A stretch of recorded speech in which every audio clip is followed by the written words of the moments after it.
Hi dear friends and subscribers, welcome to the Cricket Happening Show. Sorry I couldn't bring my Cricket Happening Show yesterday due to being a bit sick, but I'm not fully fit today, but still well, raring to go. Well, today I would like to welcome you all to the Stumps report on day 4 of the Investec Test Series, the first test between England and South Africa. And well, the talk of the day was South Africa declaring at 637 for 2, a mammoth score by South Africa built around Hashim Amla, who went on to a record score. In fact, he was unbeaten on 311 of 529 balls, a marathon effort with 35 fours, and all those fours that he hit was absolutely, what to say, I would say poetry in motion, the way he used to really caress the ball. And Jack Kallis, well, he played in his own way, went on to his 43rd century, making unbeaten 182 of 326 balls, 23 fours and 1 6, and Captain Graham Smith applied the declaration at 637 for 2. This particular partnership was worth 377 unbeaten runs, a third wicket partnership which was unfinished as the declaration came about, and Hashim Amla went on to become the first South African to hit a triple century in Test cricket. Not only that, he also became the highest individual scorer for South Africa in as far as South African cricket history goes. So what a proud achievement for Hashim Amla, and what a player he is. This cricketing fraternity would like to really congratulate him on this knock. And let me tell you, Amla is one. He's a one for the purest eye. The way he plays, whatever he does, whether it is defense, he watches the ball all the way. I mean, his eyesight is so superb that he really is very, very sharp. He watches the ball all the way, and also when he plays his stroke, it's really, really, as I said, it's poetry in motion. He's one of those very, very stylish players. One can go yards, one can go miles to watch this wonderful player from South Africa. And the international cricket is going to be really, really helped by the fact that Hashim Amla is going to score tons of runs and is going to entertain a public the world over. Now, okay, now let's and also looks at Jack Kallis. Let's not really discount the fact that Jack Kallis also played a great hand in the 377 run partnership. Jack Kallis was an unbeaten 182, his 43rd Test century. It was a fine gesture on his part as he reached his century. He immediately took his hand and just put his hand on his eye, saying that Mark Boucher, you're being missed. And well, Jack Kallis, what an innings his was. I mean, it was a really built up innings. It was really built up. The bricks were totally built up. It was well constructed, 182. And as I said, the England bowlers wilted under the blade of Amla and Kallis. And Amla and Kallis also have some impeccable defense. They have some great technique, and the England bowlers absolutely wilted under the pressure of these two batsmen, Amla and Kallis. They've thrown, I mean, there was not a single wicket which fell. That really gives you, I mean, 637 for 2. They've resumed at that overnight score, and they went on to take this South African score to great proportions, 637 for 2, thus getting a 252 run lead. And let me tell you, I will definitely come to what is going to happen. But before that, let's look at the bowling figures. The bowling figures, every pace bowler, Anderson, Broad, Bresnan, Swan, had 100 to their name. Anderson, 41 overs, 7 maidens, 116 runs and 1 wicket. Stuart Broad, 34 overs, 6 maidens, 118 runs, no wicket to show to his name. Graham Swan, 52 overs, 10 maidens, 151 runs, no wicket. Tim Bresnan, 37 overs, 2 maidens, 140 runs, 1 wicket. Ravi Bopara, none for 78 of 18 overs and a maiden over. Peterson 3 overs none for 13. Jonathan Trott bowled 4 overs for 12 runs. 252 ahead. South Africa declaring. England taking to the coming on to bat in the second innings, and found themselves in early trouble. It was Vernon Philander with a good movement off the pitch. He actually had Alistair Cook gone edging one to A.B. de Villiers behind the stumps. He was gone for duck, made the score 2 for 1. Strauss was along with Trott, and Jonathan Trott this time couldn't fire as Dale Steyn came in and got a ball to Jonathan Trott, which Jonathan Trott nibbled at. De Villiers behind the stumps did the rest, and he was walking for 10 with 1 boundary, made the score 32 for 2, and then Strauss was joined by Kevin Peterson. Now Kevin Peterson, well, he showed lots of arrogance when he came there, and he made very, very quick 16 runs of 17 balls with 3 fours, but there was an over which Jack Kallis bowled, really testing Peterson, but as Peterson was tested in the previous over, but Markel was the one who had the reward, as Peterson squared up to a straight delivery from Markel, and he had his middle stump pegged back, and Peterson was walking. Clean bowl by Markel for 16 with 3 boundaries, made the score 57 for 3, and then England further went into the mire as their captain Andrew Strauss was a victim of Imran Tahir. Imran Tahir was bowling well, was hitting those foot marks, and what he did today was that he got Andrew Strauss out on the sweep shot. As he got a ball on the leg side, Strauss went for the sweep shot, top edged it, and the ball ballooned to Philander, and it was all over.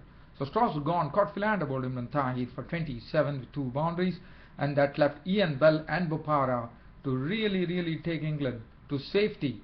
At least avoid further mishap and take them to safety at 102 for 4, with Bell not out on 14 at close of play, no boundaries in that. Bopara was not out on 15 with 2 boundaries. 102 for 4 England finished with. That was stumps on day 4. They have another 150 runs to make. The 5th day promises to be good. The weather forecast is looking good, and we are going to have some tantalizing play because England 150 to get. South Africa will definitely go for the jugular tomorrow. They will try to get as early as wickets possible. It's not going to be easy. Ian Bell is looking good, but Ravi Bopara has to give him company, and then Matt Pryor. England definitely have those batsmen. They have some all-rounders, but whether they can really withstand this, because England will be, even though South Africa would be batting on a last day, if at all they bat, but for England, they have to remember that Imran Tahir is taking advantage of those foot marks, is getting the ball to sked, is getting the ball to spec.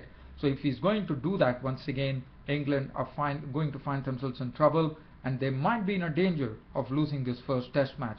But well, England can really see to it that they do something out of the ordinary tomorrow, and I know they might have to keep Imran Tahir at bay. Even the pace bowlers, Markel 8 overs. In fact, the spoils, all the 4 wickets were shared between 4 bowlers. Morning Markel 8 overs, no maiden, 1 for 24. Philander 9 overs, 2 maidens, 1 for 13. Dale Steyn 9 overs, 2 maidens, 1 for 27. And Imran Tahir 12 overs, 3 maidens, 1 for 23. And he could be the man tomorrow to cause some damage, because if at all South Africa have to win this match, it could be Imran Tahir tomorrow who has to really turn it on, because the footmarks are there. He has to take advantage, and for England, they have to weather this particular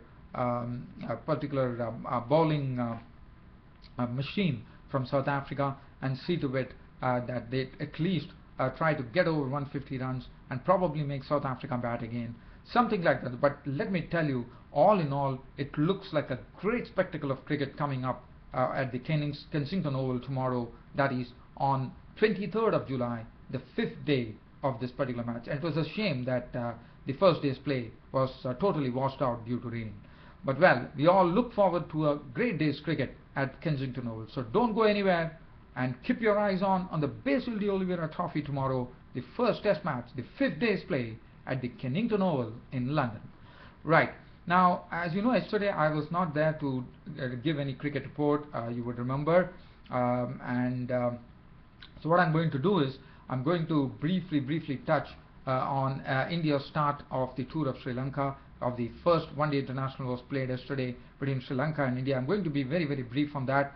India would be very happy that they got a victory under the belt. In fact, they started off with a win, which is always good for any of the teams that tour, because they got a victory under the belt first up. But it was a very close match. India making 314 for 6, batting first. Virendra Sehwag unfortunately missing his century by 4 runs, was run out for 96 of just 97 deliveries, 10 fours and no sixes. Virat Kohli was the man who got to his century, his 3rd consecutive century against Sri Lanka, and he also got to a record where he got 5 consecutive 50s now against any team. Virat Kohli in the One-Day Internationals, he was on the bowling of Pereira for 106 of 113 balls with 9 fours. A very mature knock. He seems to be improving. He seems to be gaining knowledge. He looks to have a very he looks more mature. He knows what he's doing, and that's what he did. He played the sheet anchor role for India. 106 of 113 balls with 9 fours, and then contributions coming in from Suresh Raina, who slammed 50 of 45 balls with 3 fours and 1 6, and Dhoni playing a lot of helicopter shots to boundaries, 35 of 29 balls with 3 fours and 1 6, 314 for 6. Yesterday, Lasith Malinga went to the cleaners. 10 overs no maiden, none for 83 for Lasith Malinga. Angelo Matthews 1 for 58, 3 for 70 for Pereira. Now let's look at the Sri Lankan innings. Now Sri Lanka, they at one point of time, they were really struggling. India had the absolute command over them, because they had reduced Sri Lanka to 191 for 6 in the 39th over. But Sri Lanka went on to a score of 293 for 9, thus narrowing the victory margin by just 21 runs. They did a great job.